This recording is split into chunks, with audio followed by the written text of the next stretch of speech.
Hello. मग पुढे सुरू करायची गोष्ट आहे ना. तर काय झालं होतं, ती पाल म्हणजे ती ताम्रपर्वताची राणी शेपटी सळसळवत खडकाच्या मागे नाहीशी झाली. अदृश्य झाली म्हणजे नाहीशी, दिसेनाशी झाली. तिच्याकडे बघत स्तेपान तिथंच उभा राहिला किती वेळ तरी, खिळून उभा राहिला.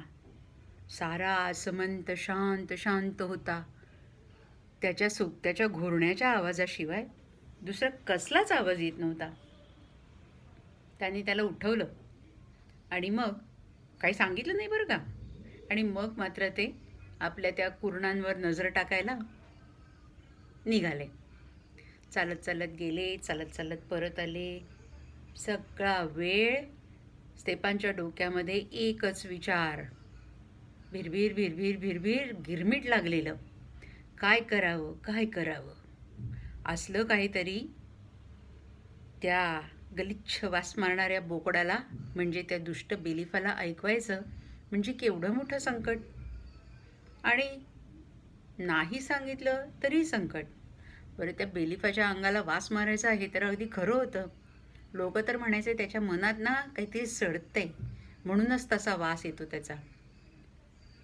म्हणजे असं खरं काहीतरी सांगितलं तर मग राग येणारच ना त्याला.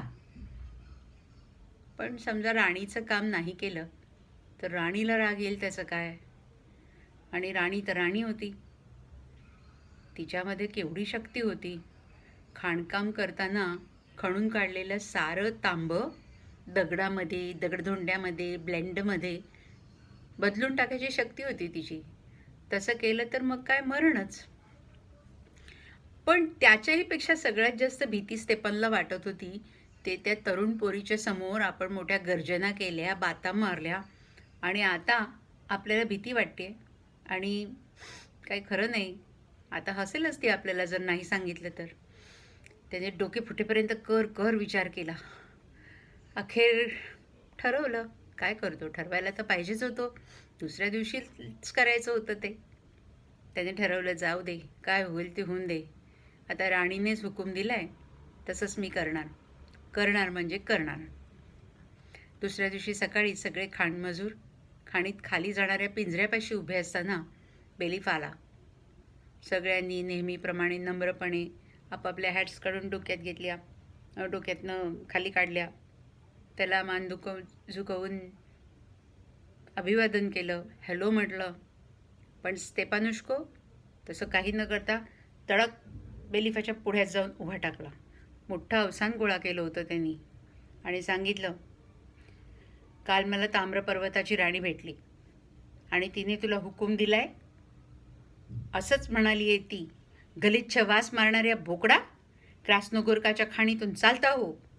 तिथलं माझं लोखंडाचं शिरस्त्राण तोडलंस तर तिने सांगितलंय की ती गुमेशकीतलं तांबं इतक्या खोलवर गाडून टाकील की ते कधीच कोणाच्या हाती लागणार नाही. कळलं तुला? बेलिफाच्या मिशा संतापाने थरथरू लागल्या. कसे बसे त्याच्या घशातून शब्द फुटले. काय काय काय काय काय दारू ढोसलीस की डोकं फिरलंय? कोण राणी? कसली राणी? तुला काय वाटतं, कुणाशी बोलतोयस तू? नालायका, थांब, तुला खड्ड्यातच चढवतो आता. स्तेपान म्हणाला, काय हवं ते करू शकता तुम्ही. तिने मला जे तुम्हाला सांगायला सांगितलं ते मी सांगितलं. तिचा निरोप मी तुम्हाला दिला. बेलिफ संतापाने म्हणाला, फटके द्या याला दणकावून चांगले, तुडवून काढा आणि मग सगळ्यात खालच्या खड्ड्यात पाठवून द्या. खायला प्यायला काही घालू नका, कुत्र्याचं खाणं खायला घाला आणि काहीही द्यायचं नाही. अजिबात दयामाया दाखवायची नाही. पूर्ण काम करून घ्यायचं आणि नेमून द्या त्याला किती तांबं काढायचं ते. तेवढं नाही काढलं तर मग बघू आणखीन काय करायचं ते. आणि मग त्याच्या पाठीवर भरपूर फटके मिळाले. एवढा मार खाल्ल्यानंतर पुन्हा त्याला खाणीच्या तळ्यात सोडण्यात आलं. अगदी तळातली जी जागा असते ती खाणीतली फारच अंधारी असते, तिथं ओलही असते आणि तिथे फारसं त्या ज्या जागेमध्ये पाठवलं त्या जागेमध्ये काही फारसं चांगलं खनिजही मिळणार नव्हतं. पण तिथंच त्याला पाठवलं. खरं म्हणजे त्या जागेतलं खोदकाम केव्हाच थांबवायला हवं होतं. पण असं करतील तर ते मग जमीन मालक कसले, खाणमालक कसले. त्याला तिथे सोडलं आणि त्याला जेमतेम तिथल्या तिथे हालचाल करता येईल एवढा एक साखळदंड त्याच्या पायात बांधला आणि मग ते बाहेर पडले.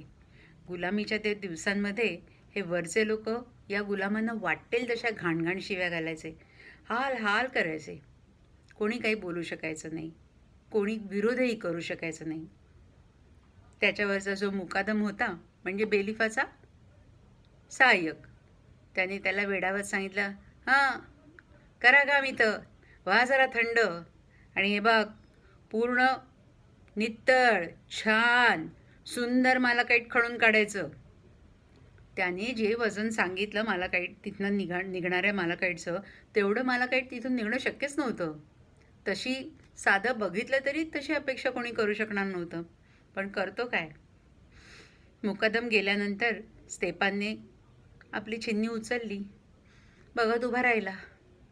कामाला वाघ होता तो. त्याने इकडे तिकडे नजर फिरवली की आता काय करायचं, इथं तर काही मिळणार नाही म्हणून. पण त्याला दिसलं तर पाहतो काय, विचार करतोय हे कसं झालं इथे. इतका आनंदून गेला तो. तिथली सगळी ओल जणू कोणीतरी सुकवून टाकली होती आणि अगदी कोणी मुद्दामून ओतून ठेवल्यासारखा मालाकाईटचा ढीग तिथं पडला होता, भिंतीच्या भिंती. त्याला वाटलं, अरे बाबा हे तर अपेक्षेपेक्षा खूपच छान दिसतंय. राणी मला विसरली नाही तर. आठवणीत ठेवलं तिने, मला मदत करते ती मला. हा विचार त्याच्या मनात येतो ना येतो तिथेच लक्कन प्रकाश पडला. त्या प्रकाशातून राणी समोर आली आणि म्हणू लागली, स्तेपान पेत्रोविच, आहेस खरा तू शूर मुलगा.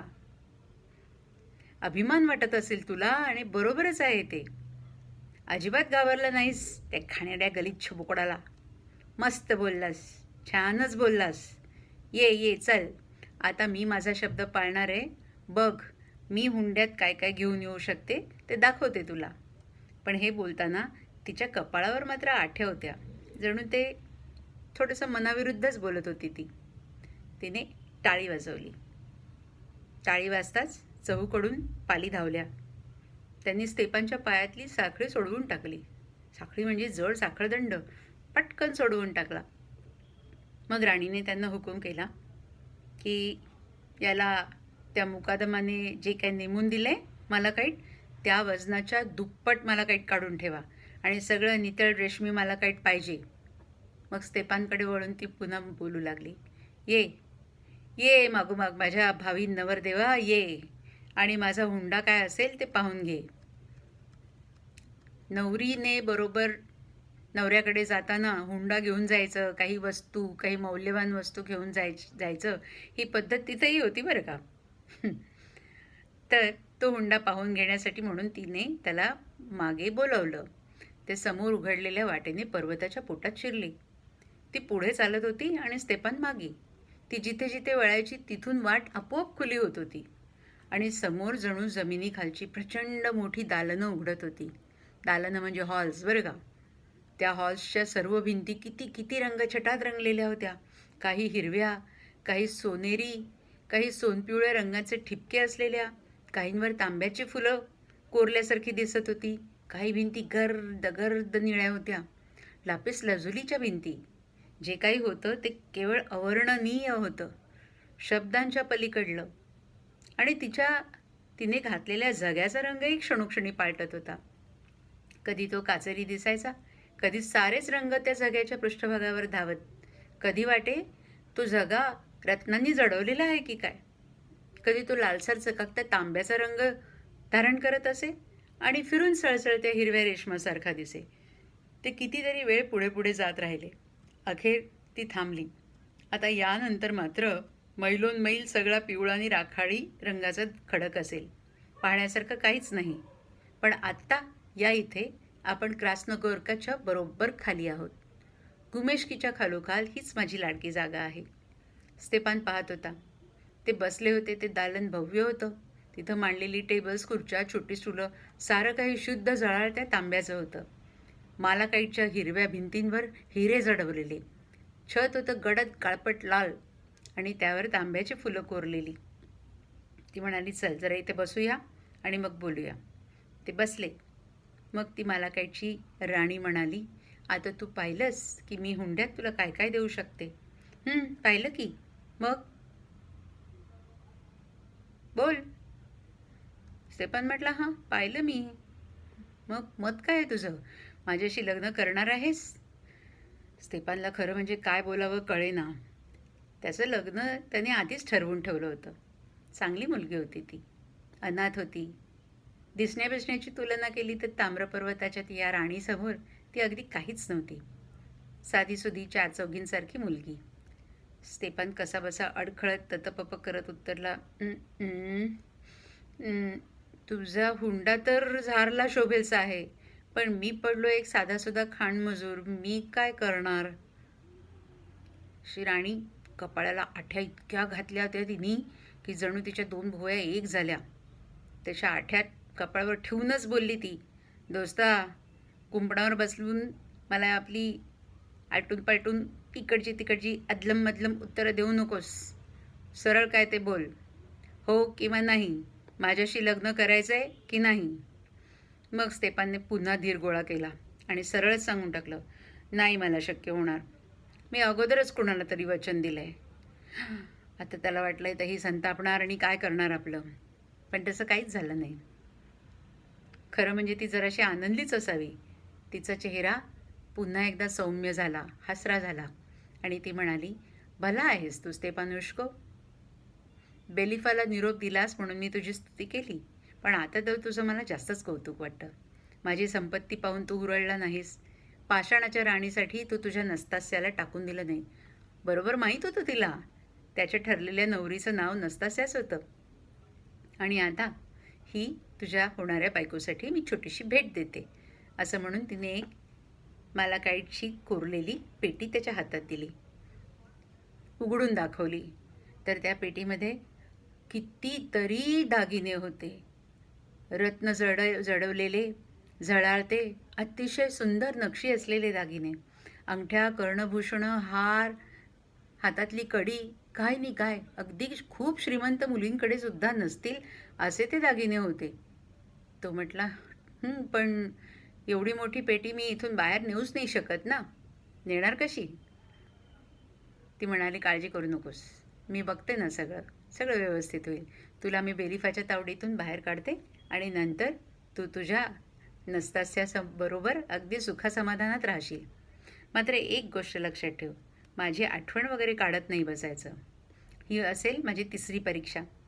चल आता आपण जरा खाऊन घेऊ. तिने टाळी वाजवली आणि सगळ्या बाजूने पुन्हा पालीच पाली धावल्या. त्यांनी तिथल्या टेबल्सवर कितीतरी पदार्थ आणून ठेवले. सूप, मासे भरलेले बन्स, मटण, उकडलेली धान्य. रशियन मेजवानीमध्ये जे जे काही वाढलं जातं ते सारं काही होतं. खूप पदार्थ होते. भुकेल्या स्टेपानने ते सगळं खाऊन घेतलं. तसं ती म्हणाली, चलो आता निरोप घ्यायला हवा स्टेपान पेत्रोविच. एकच पुन्हा एकदा सांगते, माझी आठवण घोळवत बसायची नाही. आणि हे म्हणतानाच तिच्या मात्र डोळ्यातनं पाणी आलं.